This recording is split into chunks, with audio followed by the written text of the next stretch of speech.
charging occurs at home, what's the need for a larger electric infrastructure other than the occasional trip to Florida?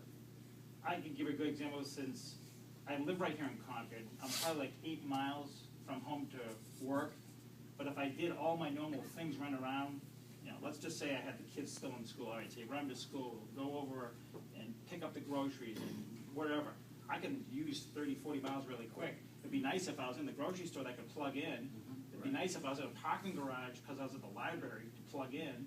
Which so I you could can just do with 110 volts just about anywhere. Yeah, you don't get anything out of it. You'll get 6 miles an hour, 6 more miles an hour with a 110, but I'm also thinking too that when the level 3 charging comes in, if you talk about charging stations, I'm going to be talking about it. I saw in yours, When I that saw a comes little in- bit about the level 3 technology coming about, like inductive charging. Well, that's not inductive, that's just a huge sap, it's 480 volts, but when that comes in, they will be able to charge these vehicles in less than 30 minutes. Right. And then people can bring their vehicles into New Hampshire. Right now, the average Joe, and correct me if I'm wrong, electric owners, charges it at home. Goes, charges it at home, wakes up in the morning, and then off they Right. go. But, you know, what about the person who is visiting from, that's number 2 for our gross product is tourism. The person who wants to go up to the White Mountains. And also the situation where you are running around, or you live in an apartment building and you can't plug in overnight. What are you going to do then? I mean, there's all sorts of questions. So I agree with you. We need more infrastructure, although luckily our electric vehicle owners now are plugging mostly at night. But given your use pattern and your 6 miles per hour, you drive into work, you plug in, you're here for 3 hours, there's 18 more miles on your 40 right there. Right. And you do that, you know, at each location where it's relatively convenient, you probably double the amount of mileage you do on all electric. I'd like to make one comment there. Like I said, I'm planning a trip down to Memphis for vacation. Rent a car. Big road trips, little road trips, it doesn't matter, but if we have charging infrastructure, the big thing that's going to change is 1-car and 2-car families will be able to have 2 electric cars. If we don't have the infrastructure, then a 1-car family is not going to be able to take that road trip at all. A 2-car family is going to have only 1 electric car, and they're going to have their gas backup, or But they become 3-car hybrid. families is what happens. Huh? They become 3-car families Yes. and they tailor Well, the vehicle to the task. But that's a very difficult challenge in today's economy to become a 3-car family.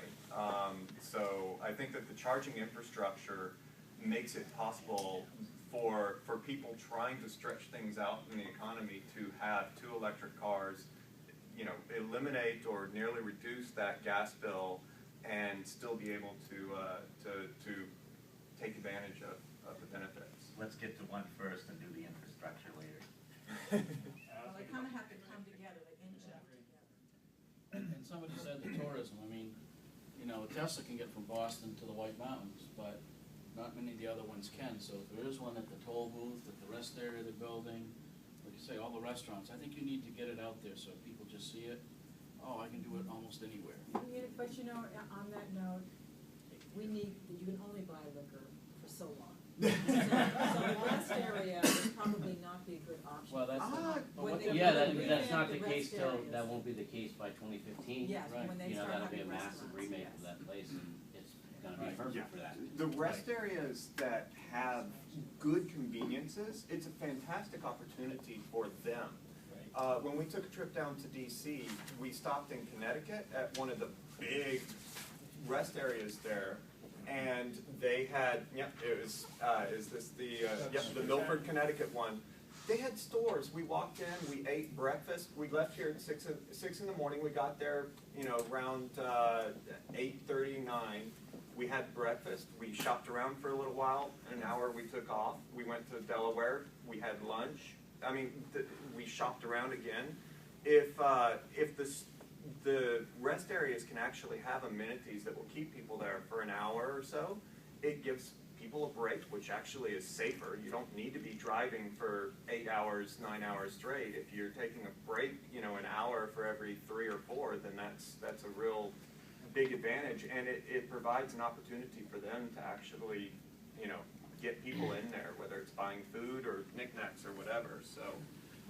I highly recommend more focus on rest areas, both the amenities and the charging, and the other big thing is anywhere that you're stopping overnight, your hotels, your motels, those are the big areas that you get advantage for having charging.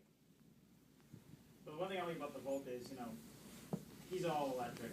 When I run out of electric, you know, seamlessly wake up the 1.4-liter engine, which is still a fuel-efficient vehicle. I think the worst I've gotten out of the car, like I said, I've driven it hard, driven it easy.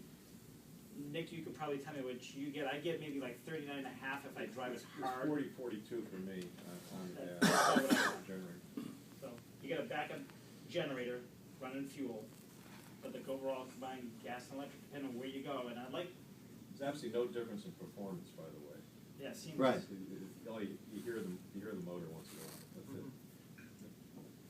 That was one of the nicest things about the Volt, though, was that when it's on electric, it's extremely quiet.